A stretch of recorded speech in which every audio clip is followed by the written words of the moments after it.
Kalian merasa nggak sih semakin kesini itu semakin males dan muak untuk berbicara soal politik? Karena kenapa? Saya juga sudah agak lama tidak berbicara soal politik. Ya, berbagai kejadian baru-baru ini saya muak untuk berbicara politik.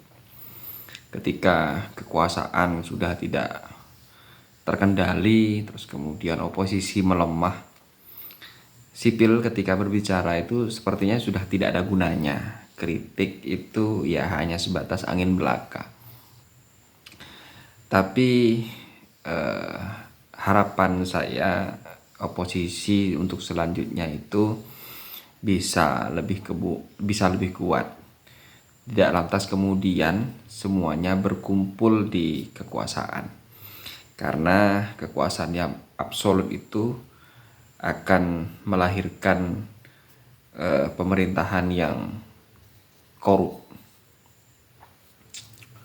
Dan saya harapkan di pemerintahan selanjutnya ketika masanya Pak Prabowo, beberapa partai politik yang kemarin di luar koalisi itu bisa menjadi oposisi seperti Nasdem, PKB, PDIP, agar pemerintahan selanjutnya itu ya balance antara yang mengawasi dengan yang diawasi.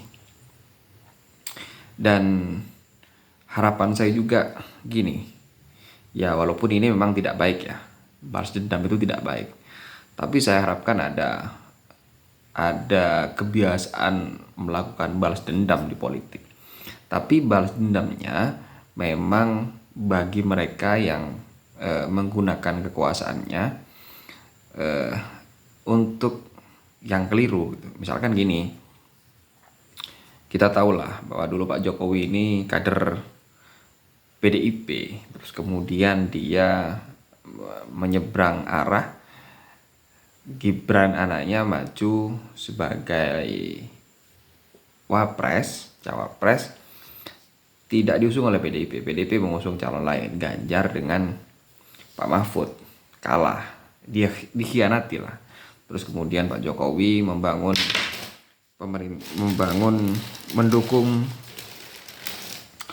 mendukung Pak Prabowo seperti halnya yang diberitakan. Nah, saya rasa sebagai PDIP kecewa, sakit hati, dan saya yakin itu ada kecewa dan sakit hati dari elit-elit PDIP.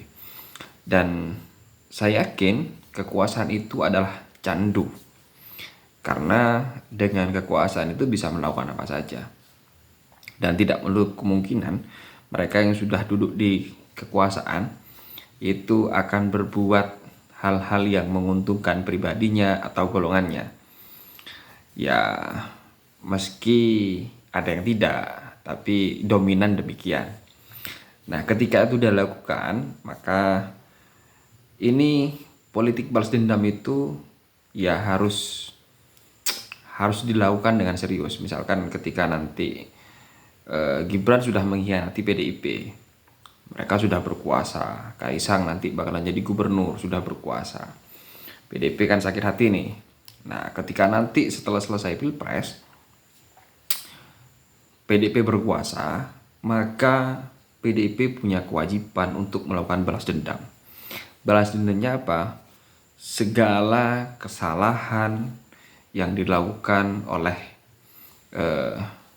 gerbongnya Pak Jokowi, Gibran, Kaisang, dan lain-lainnya, itu ya harus dibalas dendam. Paling tidak kalau kemudian selama pemerintahan, selama berkuasa, misalkan melakukan kekeliruan, misalkan itu ada kaitannya dengan hukum, maka harus diproses secara hukum. Dan itu harus balas dendamnya sampai tuntas. Karena hanya dengan demikian hukum itu bisa ya berjalan seimbang lah ya. Kalau kemudian semuanya di kekuasaan, lantas kemudian hukumnya diintervensi, ya tidak jalan. Hukum itu hanya bakalan tumpul ke atas dan tajam ke bawah. Karena semua elit bersekongkol, maka hukum digunakan untuk memberangus mereka yang kritis, itu pasti arahnya kepada sipil.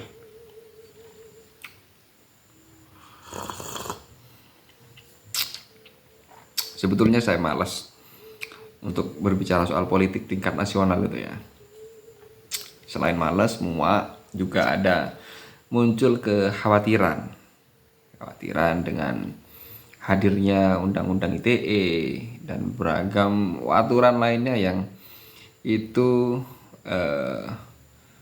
sewaktu-waktu mengancam kita ketika kita berbicara kritis.